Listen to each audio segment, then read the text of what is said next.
Sarah, if you could. Thank you, Sarah.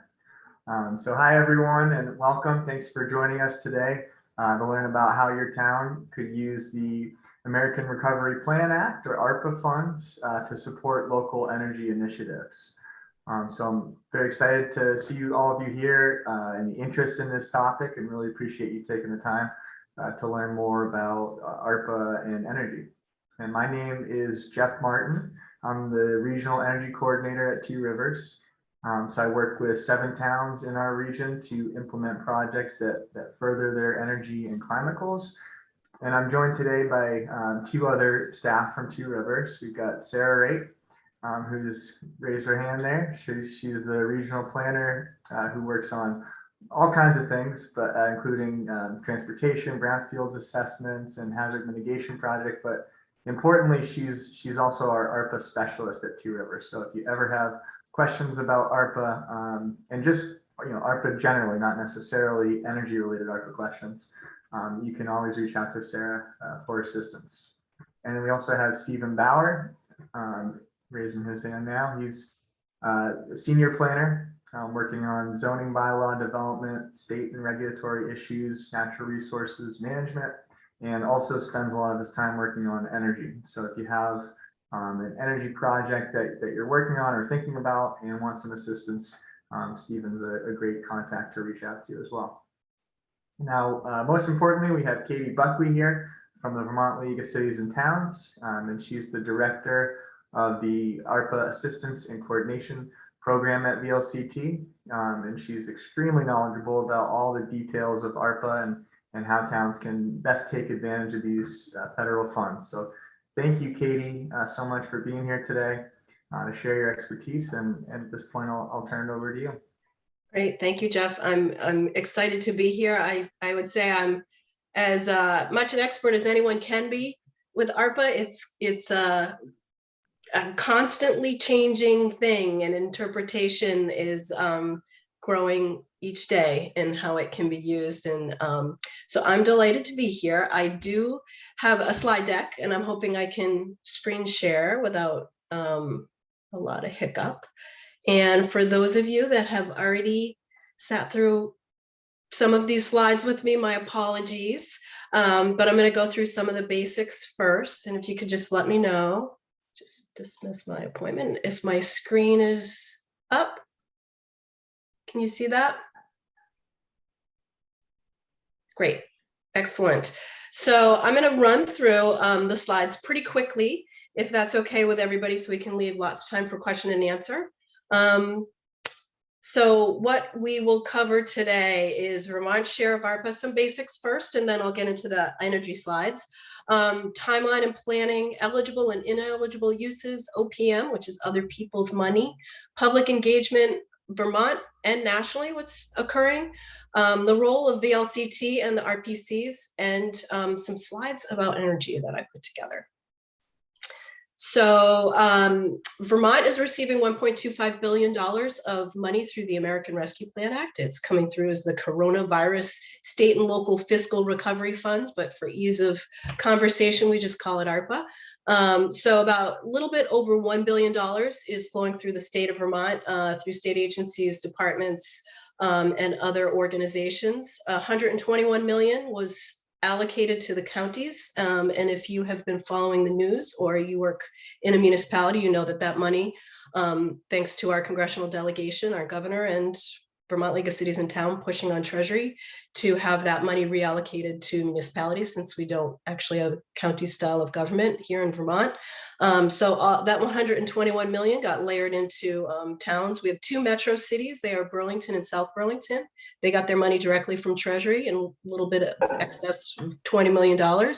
And all the rest of Vermont's towns, about 277, are considered non-entitlement units of government, and they're called affectionately NEUs. You'll hear that often as we're talking about this funding. And 58 million went out through the state of Vermont to the NEUs.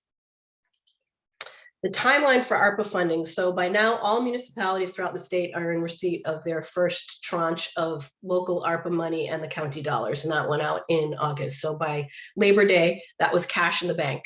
and collecting interest at the municipal level. The second payment will go out summer of 2022, around the same timeline.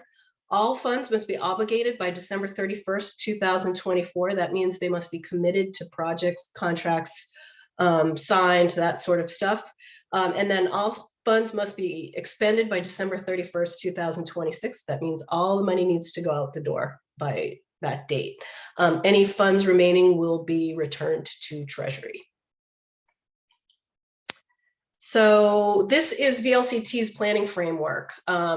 It will show you the sweet spot of where you want your funding to be. You want to prioritize good governance, go through your stakeholder outreach and your public engagement process, be transparent, and don't create budget deficits as you contemplate future projects. You want to leverage your ARPA, so you find opportunities for that other people's money piece, where you can partner your ARPA money with other program funds to help further and advance the projects that you want to do on the local level, and don't reinvent the wheel, and invest in long-term recovery. So those types of projects that are going to serve you well now and long into the future.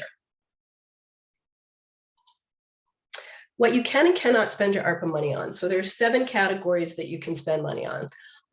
And by now, I bet that most people are pretty familiar with what those 7 categories are, so I won't actually go into reading the slides. And then within each of those 7 categories, there are 66 subcategories. And so there's a reporting and compliance document that accompanies this ARPA funding that's issued by Treasury. In these 2 screens on this slide as the appendix 1 of that document, and it lays out the 66 expenditure categories that all projects that are done through ARPA need to be coded with one of these codes. And it gives you an idea of the breadth of what the funding can be spent on. What you cannot spend your ARPA funds on: non-federal match. So if you are looking to use another federal grant for a local project, your ARPA money can't be used as the match for that. Read your grant agreements or the program guidance for whatever other funding you're using if you do have a capital stack that includes multiple grants, just to make sure that your ARPA money either can or cannot be used. It'll be in your grant agreement or in the program guide. It can't be used for pension funds, infrastructure not directly addressed in ARPA, or to fund rainy day funds, financial reserves, or pay down outstanding debt. Things to consider in using ARPA funds is you can pool your funds, so you can work with other municipalities to create projects of scale.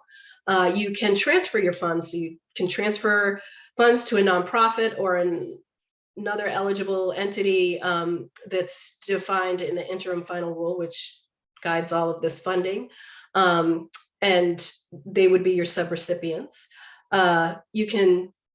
We're encouraging folks, take time, think bigger, be patient, wait and see where some of that other funding lands. As we all know, the big infrastructure bill just got passed, and so that's one piece that we were waiting on, and then obviously the Build Back Better.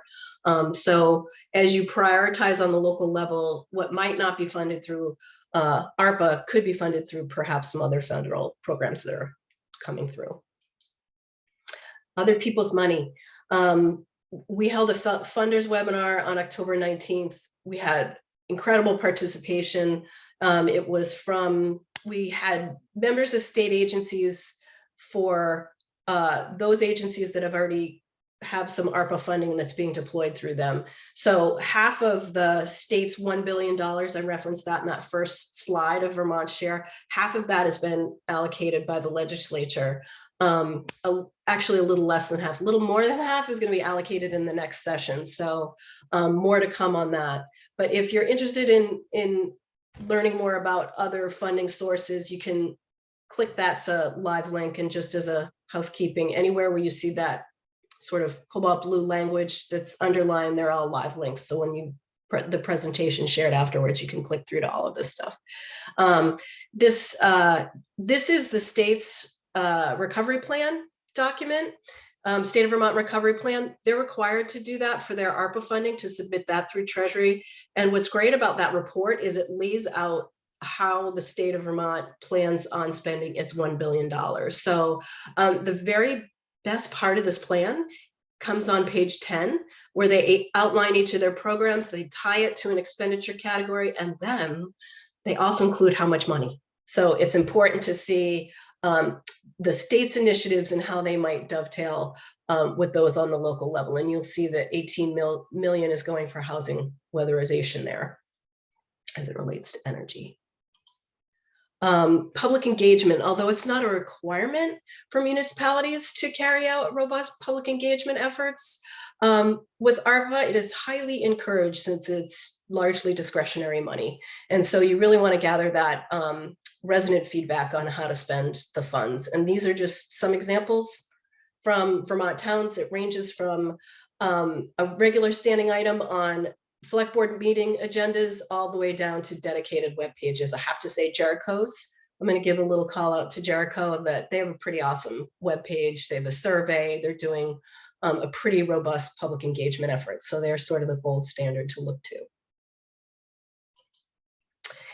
to. Just pulling from the news, our good friend Google, and seeing what's being rolled up through the papers and online. What are emerging as some ideas that towns are contemplating spending their money on. And you will see that water and sewer surfaces more than anything else. Water, sewer, and housing are, I would say, the three most popular topics that I see surfacing around ARPA funds. On the national level, the National League of Cities has created a local action tracker.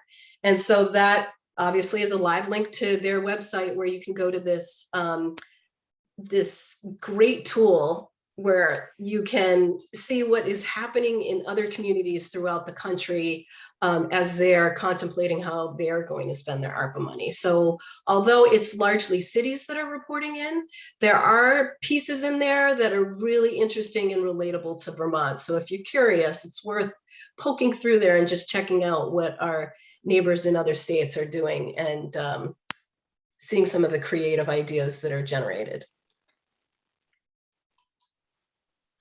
Vermont League of Cities and Towns ARPA Assistance and Coordination Program, that's me.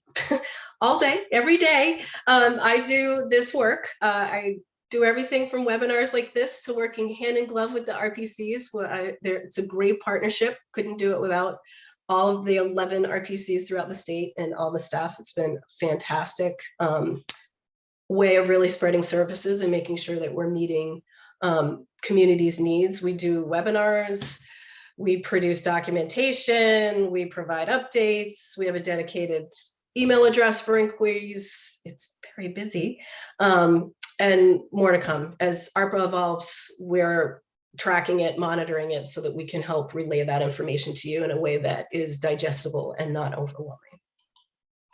And as I mentioned, our RPCs are partners in this work, and the League and the RPCs are dedicated to municipalities and helping you be successful. So how do energy initiatives fit into ARPA? And that's the question of the day. And while it doesn't seem obvious on the surface, there are ways that it can be rolled in. So improving public buildings is one of them.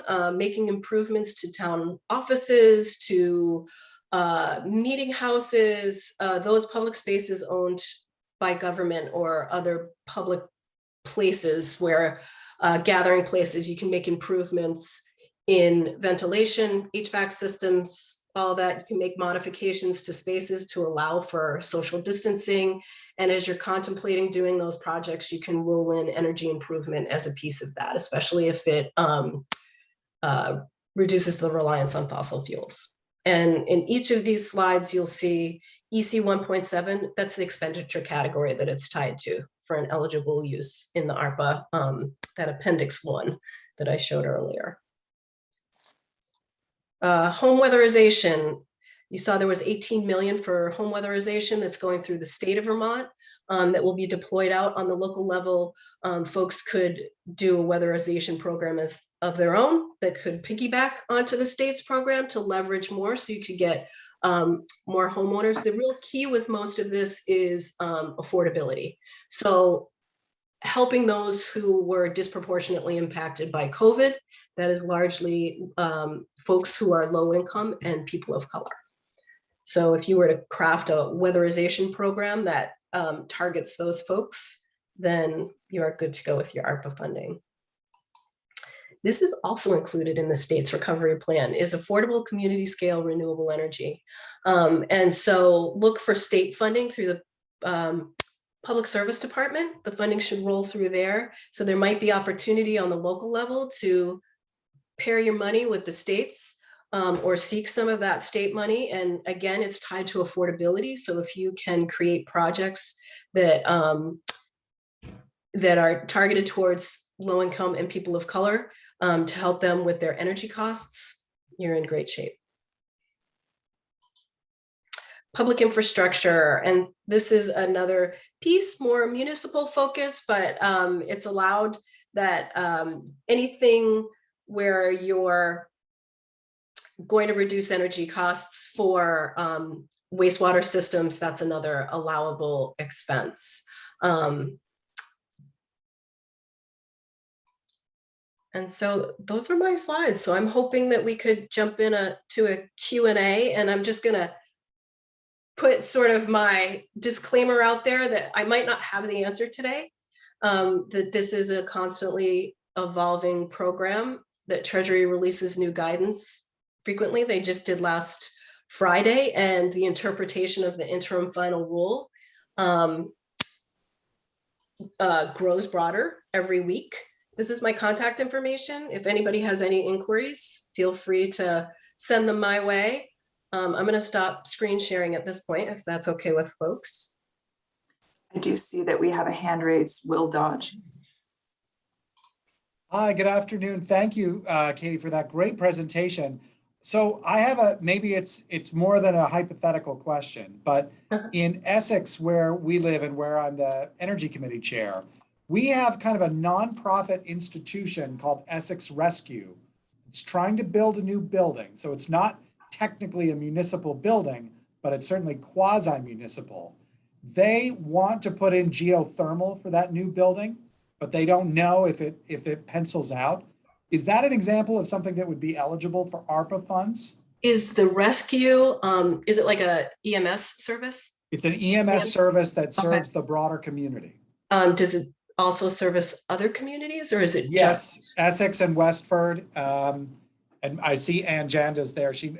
And you might know better than I do exactly if it goes beyond Essex and Westford, but it's at least those two. And I would assume that if it's something, you know, on the limits, on the town limits, it would be there as well. And I suppose it's technically 3 communities now that we have Essex Junction. I would want to check on that one. It's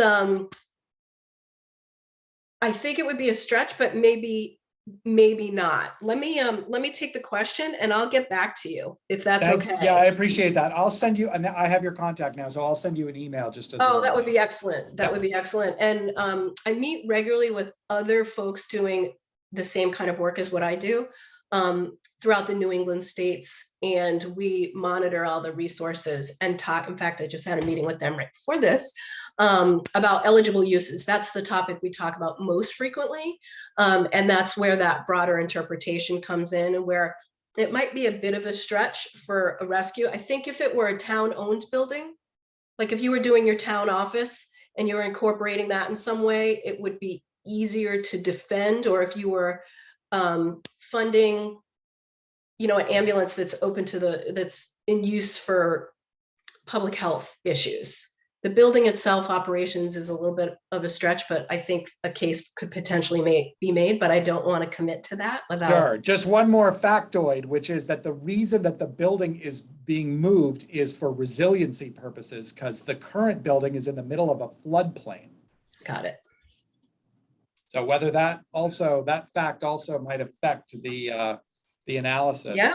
bear that in mind. I'll put that into my email to you. Thank you very much, though. Details matter in all of this. And I'm sure Sarah and Jeff can confirm that we'll have communities ask about a project. And then when you get 5 questions into the project, you learn more about it. It's like, oh, actually that changes things very much. So the resiliency piece is a good thing to know. So thanks for that. I see Jeff Forward has his hand. Yeah, this is a great presentation, and you did run through it quickly with the assumption that we've heard it before. I certainly have not. And I'm on the ARPA committee in Richmond. So, we might get you to come to one of our meetings. I do. I'm going to Westford next week. Just went to Westminster. It was my week's for W's. So. And we do hybrid meetings, so you can participate from your home. That would still work. I have several ideas, and maybe I could just shoot you a couple. Yep. One is, we're in the process of looking at renovating our town office building. We're 2 years into the process. We're still probably a year or two out from shovel in the ground. But it's a 100-year-old building. We'll be doing massive energy upgrades, including hopefully trying to take it to net zero. And I'm kind of assuming that that's going to be an appropriate use of ARPA funds if we want to do that. So I'm going to assume that part of that is a whole HVAC system. Oh, absolutely. We're going to do all of it. Yep. So you could wrap all that in. Okay. Another one that it might be more difficult to articulate. Our town roads that we maintain, they're used a lot by cyclists and potentially by pedestrians, except our shoulders are terrible. The shoulders on the road are they're life threatening. So if you're, one thought that I had to make our roads more pedestrian bicycle friendly would be to make them wider and stripe them. That might be kind of a stretch though. Well, maybe for ARPA, but the infrastructure bill was just passed, I don't know if there's anything in there that it could get picked up through that. Okay. And that's okay. That's a good suggestion. And I'm probably going to advocate for our committee to go slowly to let some of these bills pass and see what other funds we can attract. And a third one is an idea that I think is transferable, but it's an idea I've had for a long time. Weatherization. We all know weatherization is great, and we should be doing a lot more of it, and we should be doing it quicker. And one of the barriers to weatherization is all of the bureaucracy around it, and the difficulty of getting on anybody's list to do it. In Richmond, and I'll bet many communities have, one of the most dense places in Richmond for residency is a trailer park, a local mobile home park. And I've always thought that a way to deliver weatherization services efficiently is to skip all of the bureaucracy or try to make it as minimal as possible and just show up on site with a foam insulation truck and try to do as many as you can in a week, with a crew. Just go in and do it and get her done. And that's, the mobile home park, as probably in many communities, is, there's a lot of low and moderate income people who live there. And, I would think actually the administration of doing something like that would be relatively minor, as opposed to each individual. We've got 145 trailers in that park, each individual person applying for all of that. That would take years anyways, just for them to do that. What do you think of that idea? Do you think if somebody could package, Cathedral Square or somebody package a program like that and deliver it to a specific site with professionals, would that be an idea? I think it is an idea. I think it's a good idea. It's worth fleshing it out further, for sure. Okay. I'm sure the question will come up from those involved about, is it weatherizing the existing homes, or is it about trying to connect them with resources to actually buy a new energy efficient home? Yeah, I love those new the Vermont mod is a terrific product, but it's like $145,000. So it's expensive. I would think it would be weatherizing existing homes. Those homes will have a limited life. They're already a lot of them are pretty old as it is, but it'll have immediate results if you could if you could go foam the undercarriage of those things, you know, something of that nature. And so it might be, Jeff, that you could use Richmond's ARPA money to pair with the home weatherization program that's going to be coming out. And whether you use that program or you talk to the folks at Efficiency Vermont or whoever's going to be the primary source of deploying those funds and getting them out on the street, to work with them and say, how can we do this quickly, efficiently, and affordably? Yeah, I see that Rebecca Foster's on this call. Maybe she can give me a call someday. You know. Thank you. I have Jeff Dexter next in our queue. Yeah, thank you. As always, Katie, good job.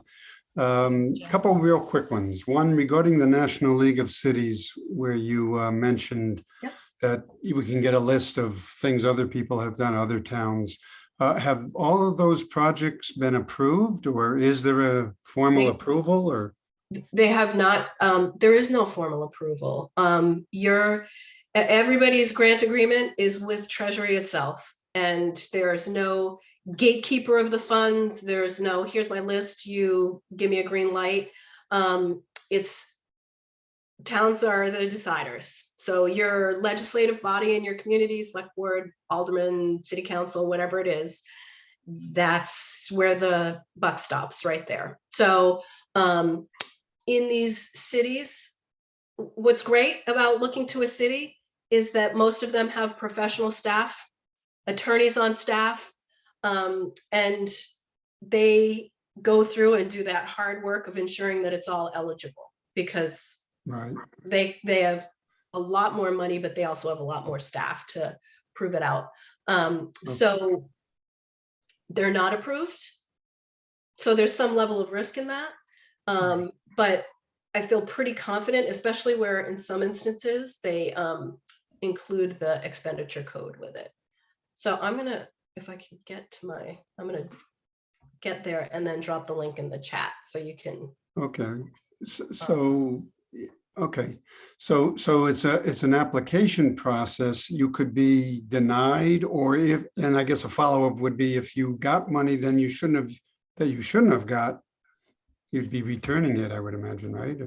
There is recoupment, so there's clawback if you misuse the funds, and this is the one I use most often. So if you decide that you needed a hot tub at your town office, you're going to have to pay back that hot tub money.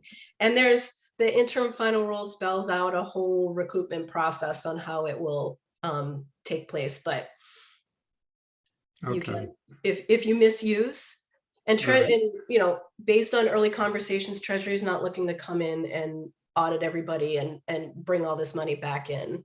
And there is pretty broad flexibility in it. And so, you know, doing these energy projects as part of, you know, if you're doing a town office and I'm improving the HVAC system, I'm also going to do a new roof. We're going to do a whole energy component to it. If you do that whole project, you can fund it with ARPA, even though the real crux of doing it is for ventilation. Okay, and the last question, thank you, is right now we're in the midst, I'm in Sunderland, and in Arlington, we have a window dresser project going, actually starting tomorrow. And when you mentioned home weatherization, I would imagine that could be, because they look for grant money so we can help lower income people put window inserts in their homes. This sounds like it could be ideal for that, for getting that money. Is that, do you think, or have you heard anything about window dressers and the application of ARPA for that? I looked to the state's language around their weatherization money. And the reason I look to the state is because they are working with a consultant called Guidehouse that is, they retain the consultant for the express purpose of ensuring that everything they're proposing in the recovery plan for the state is an eligible use of ARPA. And so that weatherization money, it being in the state's plan, I know that was properly vetted. So that's why I included that weatherization. That language is taken right from the state's plan. So whatever you see there, that's the money that's going to be put out on the street, that 18 million. And if it's shown there, and if it's included in that program, then you're fine to use your local money. Okay, Okay. thank you. I don't know. Can I just ask, do we have a chat in this or do I not have? Yeah, I don't see one. I don't Sorry, either. we're having some technical difficulties on that front, so we do not have a chat. Katie, can you That's sort okay. of verbally describe where folks can find that? Well, it'll be in my slide deck. That's the first place. It's also on our website. So VLCT.org. If you click the ARPA tab on the banner in the homepage and you go to the ARPA page, if you scroll down to the resources section, the NLC local action tracker is right there. Pretty much everything that's in my slide deck is also on the ARPA webpage. Thank you, Katie. All right, I have Spence Putnam next in our queue. Yeah, thank you. I'm from Weybridge. And the home weatherization part, it sounded to me as if that money is being funneled through the state. So is it possible for town energy committees to go to their select boards for weatherization projects, or is it all funneled through the state? So that just happens to be the state's piece of money. If you wanted to use your local ARPA money, or a piece of your local ARPA money to piggyback onto the state's program to get more done, you could do that, or to make it more affordable for your most vulnerable folks in your community, you could do that. But that state money, that 18 million, that's going to go out through programming through the state of Vermont. And I don't know if Rebecca Foster wants to talk about that, or if it's even worthy of talking about yet.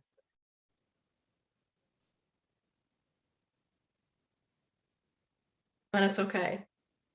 But I think that will actually be assistance to homeowners directly versus to municipalities to get to homeowners. Okay, but if I'm understanding you correctly, if we see a state program that we want to encourage our townspeople to participate in, we could separately Yes. apply for additional monies to lower the cost. You can't, but you can encourage homeowners to participate in the state's program. Right, but no, I meant can we go to the select board and say, hey, you've got this pot of money, can we Yes. add it to what?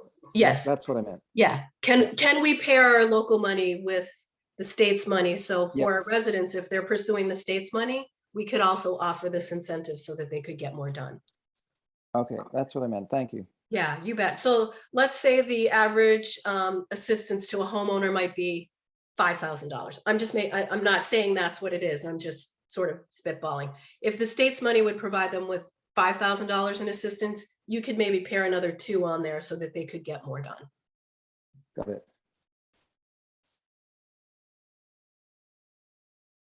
Jeff. Yeah, I just wanted to follow up on that question. Katie, would you recommend that municipalities, so like you said, kind of piggyback onto the state's weatherization program, or would there be any benefit in or point of towns creating their own weatherization program if say, just getting it done quicker or something, like there's another motivation for doing that? They could do that, or they could also give it to a local nonprofit that does that work. And so oftentimes with ideas, I'm just going to dial it back. I used to work for a municipality. So for me, I was the only staff person in the town. So I would try and get as much done with as little administrative work as possible. So for those towns, they might not stand up a program of their own.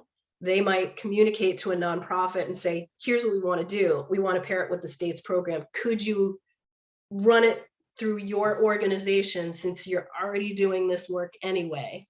And so that might be an opportunity to do that and minimize the administrative burden on the town.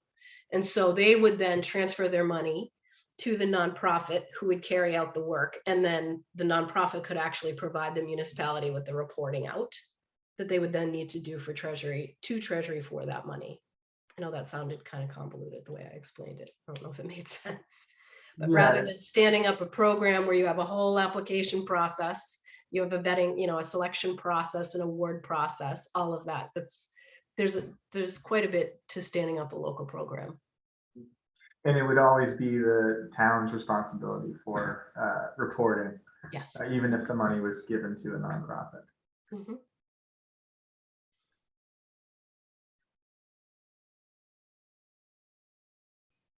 We have Ann Jonda on next in the queue. Thanks. So Katie, just to sort of pull this all together, it sounds like municipalities might be able to use their ARPA money for energy projects if it's HVAC that has some type of air quality improvement component to it. Or a weatherization program if it's, but only if it's helping low income folks. And it's best to look at the state language, the way they've written up their program to be the same parameters. Right.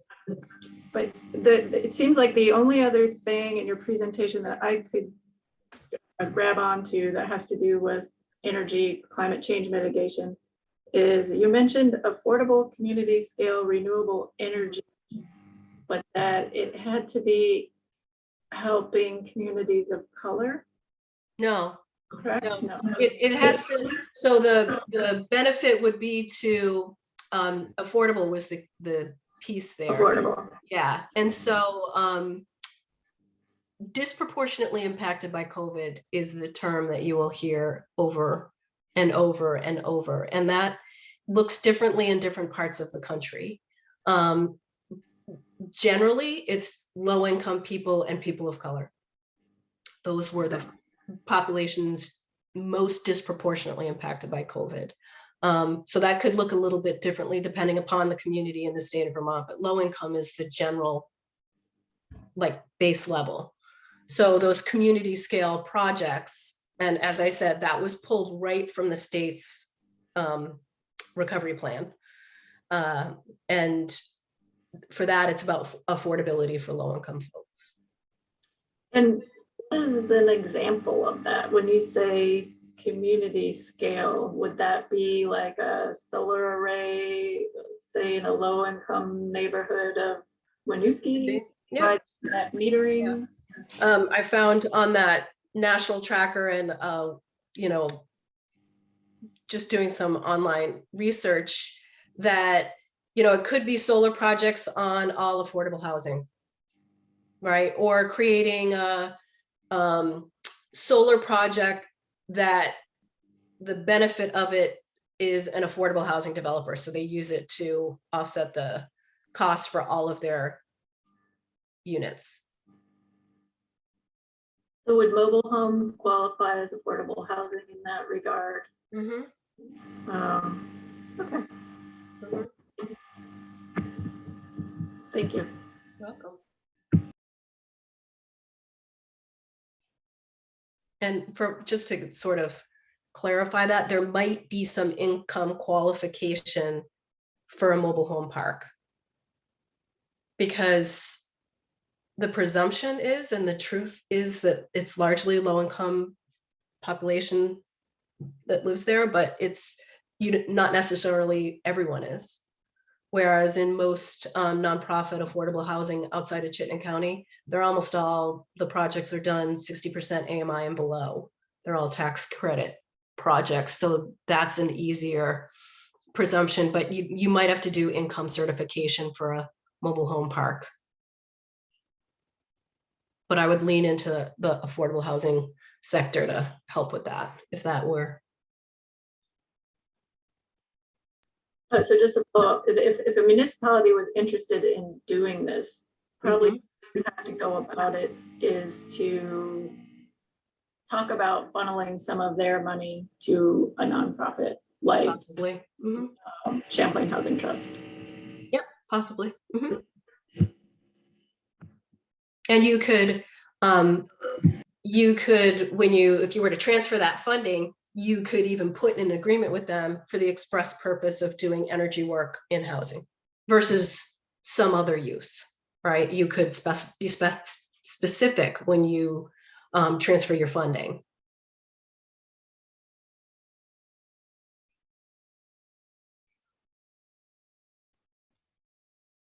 I have another question if no one else does. Katie, have the state programs, have they been finalized? Mm-mm. Or they're still working on those? Yeah. So that recovery plan, that's the entire, I believe it's the entire $1 billion in there. And so some of it still needs approval. Some of it already has been, like, for example, the ANR's water and wastewater and stormwater money, that's in the process of being deployed right now. The broadband money in the process of being deployed right now. Some of that other funding, the state agencies and departments are still writing their program language. The tough part about this, and not to get too weedy, is that the ARPA funding can't necessarily run on the backs of a lot of existing programs because it has different guidance, it has different eligibilities, so they actually have to stand up a whole new program, which is a pretty big lift. So there's a lot of scrambling, and then making sure that all the components of your project are still in compliance with ARPA. So that's where Guidehouse comes in. So they're drafting their language, they're sending it to the agency of administration, it goes to Guidehouse, Guidehouse comes back, and they keep going back and forth until they get it right, and then it gets out on the street. That's how ANR's is out first. Thank you. Looks like Ariel has a question. Yeah, so this is a lot to digest. Thank you. I know, I'm sorry. That's all right. So I'm assuming that it's not a possibility for a low-income person to sign on to an already existing community solar array. It has to be a newly built thing specifically aimed at that population. Is that right? And similarly, weatherization, can it just be a standalone assistance? Maybe you covered that, but I didn't get it. I'm not sure I understand. Are you talking about direct assistance to a homeowner? Yes, like if there's a community solar array and a low or moderate income person wants to subscribe to it but can't afford it, could this help a person like that? Yes. So it doesn't have to be a new construction. It can be an already existing array. Yep. And you could be offering, and forgive me, I'm just gonna say, this is not my bailiwick. So I don't know if there's a subscription fee for a community solar project. So forgive my ignorance. You can maybe educate me. That would be fantastic. But if there were a subscription or a connection fee of some sort to get on board with the community solar, you could waive that fee for income eligible parties who are interested in getting on board. If you were to use ARPA funding to actually reduce their rates, you would then be facing, what do you do once your ARPA money's gone? So you can't necessarily sustain it, but you could provide initial benefit. So if there was a one-time fee that you could waive for them and use the ARPA funding to do that for income eligible folks, then sure. Yeah, I guess the only person on this call that I know is Jeff Martin. Maybe he can help me out. So with community solar, a person buys in, they actually buy the panels. So that would be the upfront. But we can go into these details later if you want to move on. That's definitely one model for community solar is people subscribing could actually purchase a share of the array. And that would actually be a great, because it's a one-time cost. So you don't have to worry about losing assistance for that individual once the money's gone. And similarly, if lower moderate income person wanted to get their home weatherized, yep, they could get assistance straight out with that. Yeah, and there's money that's coming from the state that will be deployed out through a few different agencies to carry out that work, but you'll see that in the months ahead.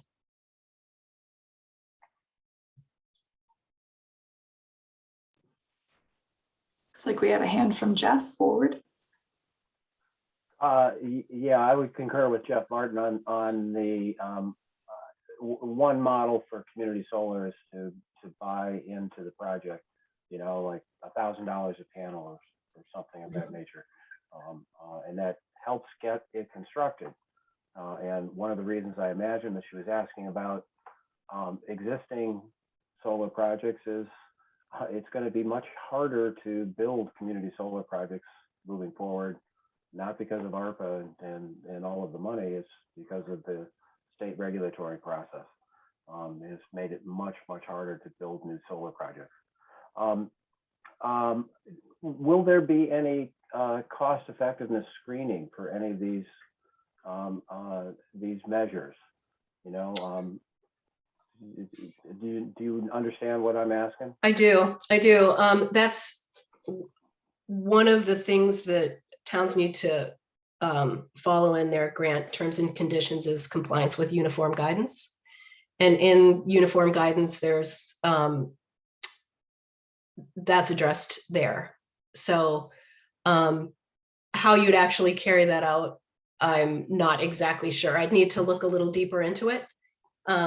But cost effectiveness is definitely in there, and that's a requirement of the funding.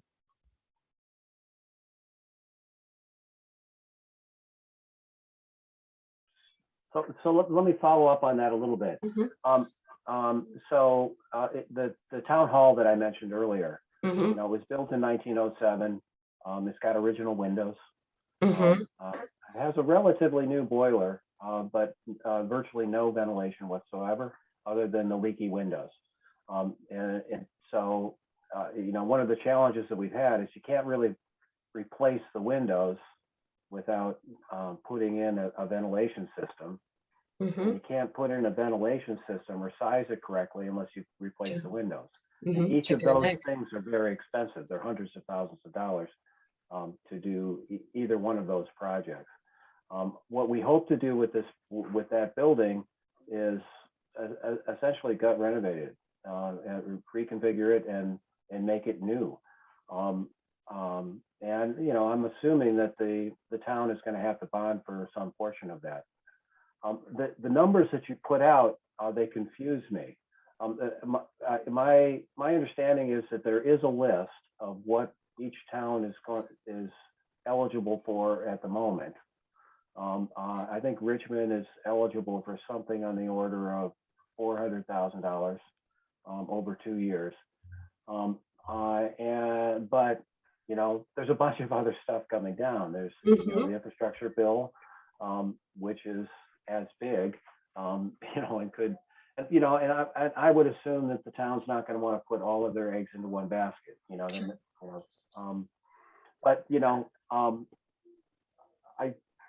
so would it be fair to assume that, we wouldn't want to say, let's make this renovation of the town center free, or, not cost our taxpayers anything, just use federal money? It's probably not the right way to approach it. It would seem like a better way to approach it would be to think about how to buy it down some, so that our bond is less, and maybe a more easier to swallow for the local taxpayers, and make the project better.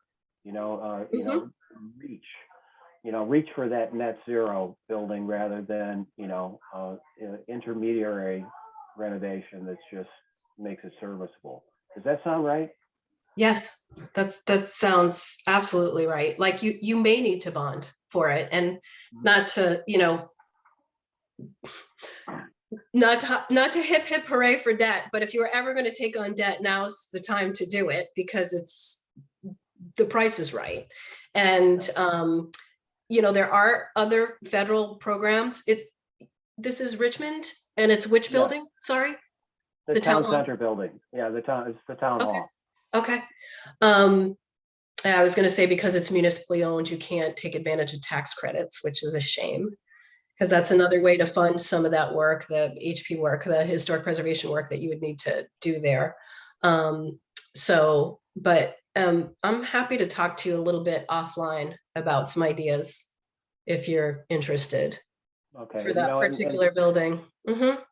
And similarly for renewable energy projects, one way that renewable energy projects happen for municipalities is there's a third-party developer who's able to monetize the tax credits and depreciation. Yes.